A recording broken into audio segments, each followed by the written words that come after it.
Hola chicos, ¿cómo están? Espero que se encuentren súper bien. Yo soy Elizabeth y el día de hoy tendremos un nuevo caso, un caso realmente muy interesante. Pero antes de comenzar quería darle las gracias porque ya somos 40.000 suscriptores. Realmente no esperaba que este año avanzáramos tanto. De verdad que para mí son muchísimos, demasiadas personas. Pero realmente estoy muy agradecida, así que gracias. Eso era lo que quería decirles, así que bueno, vamos a concentrarnos y comencemos con este caso.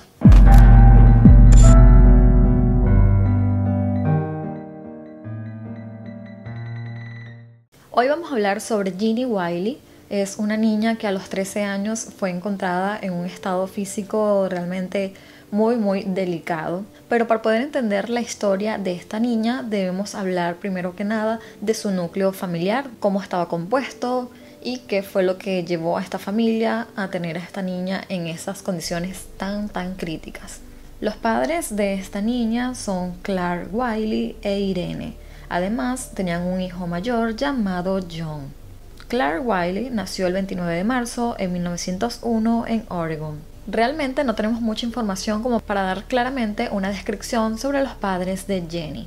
Se dice que Clark era una persona bastante desequilibrada y realmente él no quería tener niños, no le gustaban los niños, y se dice además que cuando él perdió a su madre en un accidente automovilístico, eso lo marcó demasiado. En otras fuentes se dice que Clark había participado en el ejército en la Segunda Guerra Mundial y que pues esa participación lo dejó a él muy marcado, una persona que realmente los sonidos los perturbaban de muchísimo, o sea, la experiencia de estar viviendo en el ejército, pues muchos de ellos quedan con secuelas, tanto psicológicas como emocionalmente. El punto es que más adelante, a pesar de que él no era una persona que quería constituir una familia como tal, conoce a Irene y se casa con ella en el condado de Los Ángeles el 28 de septiembre de 1944. Como fruto de este matrimonio, ellos tuvieron a 4 hijos. El primer hijo falleció porque se dice que lo dejaron en una cochera, nunca lo atendieron y el bebé falleció al poco tiempo porque simplemente no lo atendieron. El segundo hijo se dice que falleció en el mismo momento del parto. El tercer hijo de esta familia fue John y a este sí lo criaron, él sí nació sano, por así decirlo. Y la cuarta hija fue Jeannie Wiley, que es de la que nos queremos centrar el día de hoy. Como les había dicho anteriormente, Clark era una persona bien desequilibrada y también estaba sufriendo de una depresión agravada que no era tratada como tal. Por otro lado, Irene, que es la madre, sufría de una ceguera progresiva como producto de unas cataratas y un desprendimiento de retina. Por lo tanto, era una mujer que dependía muchísimo de su marido porque ya estaba perdiendo realmente la vista y no tenía los medios económicos como para poder operarse. Una vez que nace Jeannie, esta familia ve que alrededor de los 20 meses la niña aún no habla, la niña no tiene como un buen desenvolvimiento. Un médico familiar sugirió que la niña presentaba problemas de aprendizaje y quizás una posible también discapacidad intelectual. Cuando Clark se entera de que su hija tiene unas posibles discapacidades, toma una decisión bastante extrema y nada normal para una persona en su sano juicio. Él cree que las autoridades podrían quitarle a su hija por la condición que tiene, o que sería llevada quizás a una institución especializada, así que él decide proporcionarle un tratamiento doméstico y protegerla de los peligros del mundo exterior. A partir de ese momento es cuando inicia pues el calvario por la que tiene que vivir esta niña tan pequeña de solo 20 meses. Jeannie no tuvo ningún contacto con el mundo exterior ni con persona alguna salvo su propio padre. La niña tuvo que vivir prácticamente sola todos los días en esa habitación oscura donde únicamente pasaba como un rayito de luz y solo podía ver como una pequeña partecita de la casa del vecino. Esa era toda la visión que ella podía tener.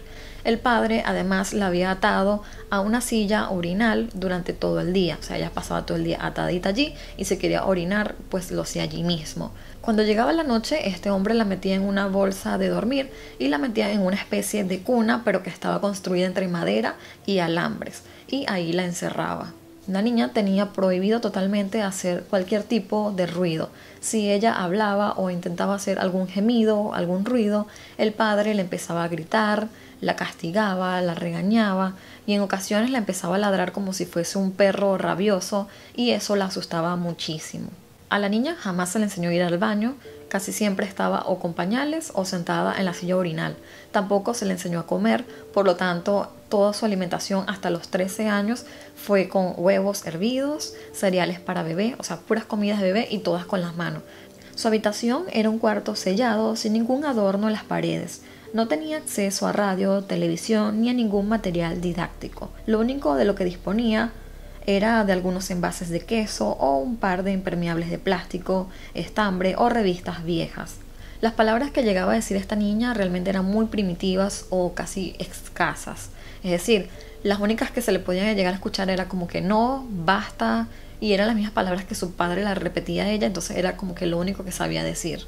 Y la niña no era la única que estaba sufriendo en este hogar, porque resulta que la madre como el hermano mayor también pues vivían de cierta manera como presos en esta propia casa. A pesar de que ellos no estaban encerrados en una habitación, sino que ellos podían andar por la casa normal o incluso los dejaban salir como alrededor de la casa. Cuando Irene y su hijo mayor John salían era porque su esposo le daba permiso, y en muchas ocasiones simplemente le daba permiso como para andar alrededor de la casa, y este hombre se sentaba, como decir, en el porche o en la parte de afuera de la casa con una pistola y allí los vigilaba. De cierta manera estaban amenazados y más de allí no podían ir, porque constantemente este hombre los amenazaba y les decía que si cruzaban o se iban más lejos los iba a asesinar.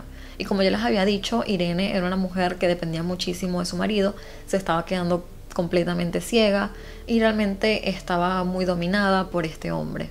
A mediados del año 1970, Irene decide tomar la decisión de huir de su hogar con sus 2 hijos. Ya estaba cansada de los abusos, de los maltratos de su esposo, así que ella decide salir corriendo pues de ese calvario. En aquel momento que ella decide huir, se va a la casa de su madre, pero la situación económica para ella era bastante precaria y no podía operarse de inmediato la vista, así que en automático tenía que depender de alguien más. Por tal motivo, en el 4 de noviembre de 1970, ella decide acudir a una oficina de beneficencia a buscar apoyo del Estado en California. La trabajadora social de inmediato se dio cuenta pues del aspecto tanto de la madre como de los 2 niños, que eran bien desarreglados, se veía que estaban bien descuidados. En aquel momento ya pensaba que la niña tenía alrededor de 6 años, pero cuando se le hacen varias preguntas se dan cuenta de que la niña realmente son 13 años. Entonces ahí se dan cuenta de que la niña no simplemente tiene como un retraso mental, sino que está bastante desnutrida, bien descuidada, seguía usando pañales, miraba a puntos indefinidos en el espacio y además sostenía sus manos como si estuviera apoyada en una barandilla imaginaria. En este caso, la trabajadora social se encuentra bastante alarmada por la situación, por lo que decide poner este caso en las manos de las autoridades para que actúen pues de inmediato. Fue así como la niña terminó puesta en custodia por el Estado y de inmediato sus padres fueron acusados de negligencia y maltrato infantil. Señor Wiley, Sí. ¿por qué dejó a su hija metida en una habitación? El señor Willy no hará comentarios. No haré comentarios. No hemos tenido tiempo para hablar de la acusación ni para ver los cargos. Los padres de Ginny fueron acusados de abuso infantil. Una vez que se procede a ir a la detención de los padres de Jenny por maltrato infantil, pues el padre de ella fue encontrado muerto. Este hombre se había suicidado un día antes. Por otro lado, la madre de Jenny dijo que ella más bien había sido víctima también de su marido y que en muchas ocasiones ella trataba de huir. Ella también dio una declaración bastante fuerte, como su hijo John también, que ambos eran víctimas, todos eran víctimas de este hombre. Por lo tanto, no hubo cargos para nadie porque pues el realmente responsable falleció. La niña por un tiempo fue estudiada por la Asociación de Salud Mental en los Estados Unidos. Esta asociación lo que buscaba era estudiar si podían ayudar a que una niña de 13 años que había estado aislada desde su nacimiento prácticamente podría adquirir pues el habla y poder interactuar con otras personas. En su momento se le realizaron muchísimos estudios, pero fue bastante difícil determinar si la niña realmente tenía autismo o si todo había sido producto del mismo aislamiento por parte de los padres con la niña. Muchos de los médicos que estuvieron involucrados en este caso quisieron incluso adoptarla para ayudarla a desarrollarse bien, pero se dieron cuenta de que cuidarla era bastante difícil, era muy complicado. Realmente se comportaba como un niño y en otras ocasiones parecía como un animalito. Era muy difícil controlarla. Entonces muchos de estos médicos se dieron cuenta de que no solo podían ayudarla para desarrollar el habla, sino que también necesitaban a alguien que estuviera pues las 24 horas del día pendiente de ella. Entonces ella pasó como que de médico en médico y llegó al punto en que pues ya nadie la quería.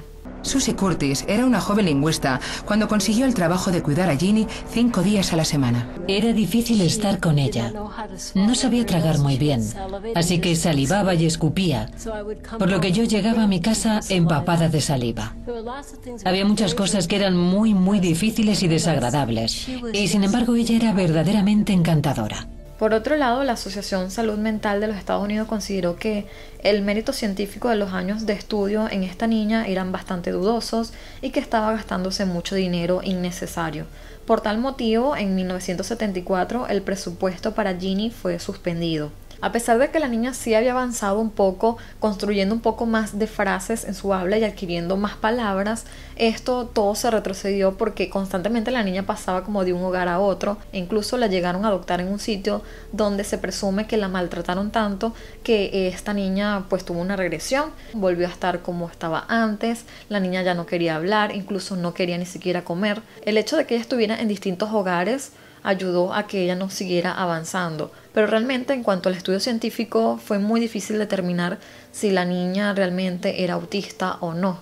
Estos estudios también se basaban en que se creía que una persona que aunque estuviese aislada y no hubiese tenido contacto con el mundo humano, que no le hubiesen enseñado a hablar, genéticamente se creía que una persona puede hablar, o sea que aunque estuvieses aislado tú ibas a poder hablar. Pero los médicos llegaron a la conclusión de que una persona que ha estado aislada desde su nacimiento, que no se le ha enseñado a hablar, que no se le ha enseñado nada de la vida, pues es muy difícil que a cierta edad, como por ejemplo ella que tenía 13 años, jamás lo va a aprender, jamás va a aprender a desenvolverse como cualquier otra persona o adaptarse como alguien más. Posteriormente, tras un juicio de custodia, la niña fue enviada con su madre, que ya se había operado la vista, ya podía valerse por sí misma, pero una vez que tuvo la niña pues en su hogar se dio cuenta de que era muy difícil criarla y decidió entregarla nuevamente. Pero debido a los términos legales del juicio, los médicos del equipo original de Ginny no tenían derecho ya más a acercársele. Por lo tanto, la mujer tomó las decisiones que creyó pertinente sin consultar a nadie. Finalmente, Ginny vivió en 6 hogares adoptivos y posteriormente de haber vivido en distintos hogares de acogida, la niña fue enviada, ya estando mucho más grande, fue enviada a un centro para adultos con problemas mentales. Actualmente se sabe muy poco de Ginny de manera pública. Lo único que se sabe es que su madre falleció alrededor del 2002 y que su hermano John asistió a la preparatoria por lo menos un año. Jamás se sabrá el grado de desarrollo que hubiese podido alcanzar si hubiesen continuado con la terapia cognitiva. El caso de Ginny viene siendo uno de los más claros ejemplos de los efectos de aislamiento severo en la fase de desarrollo. En este caso, no solo se impidieron la formación de interacciones sociales, sino que los movimientos corporales estaban muy restringidos, en un entorno muy pobre en cuanto a estímulos nuevos se refiere. A la niña prácticamente se le tuvo que enseñar a caminar, a jugar, a desenvolverse, a confiar incluso en las personas. En el caso de Ginny también se descubrió que el hemisferio izquierdo estaba casi inactivo y los resultados de sus pruebas de habilidad eran las propias de una persona con el hemisferio izquierdo extirpado. Se desconoce si esta situación era producto de la falta de estimulación adecuada durante el desarrollo o si bien de una deficiencia de nacimiento. Todas las cosas que les acabo de relatar de lo que tuvo que vivir esta niña y esta familia pues se dio por medio de la reconstrucción de los hechos por las declaraciones tanto de la madre como del hijo John y también de la propia Jenny, que pues en su habla tan limitada ella pudo describir lo que su padre le hacía. Jenny nunca aprendió a distinguir entre pronombres ni utilizaba oraciones compuestas, pero sorprendió más de una vez a sus interlocutores refiriéndose a una acción del pasado, como por ejemplo padre pega brazo, madera grande, Jenny llora, o bien describiendo sus emociones, Jenny feliz.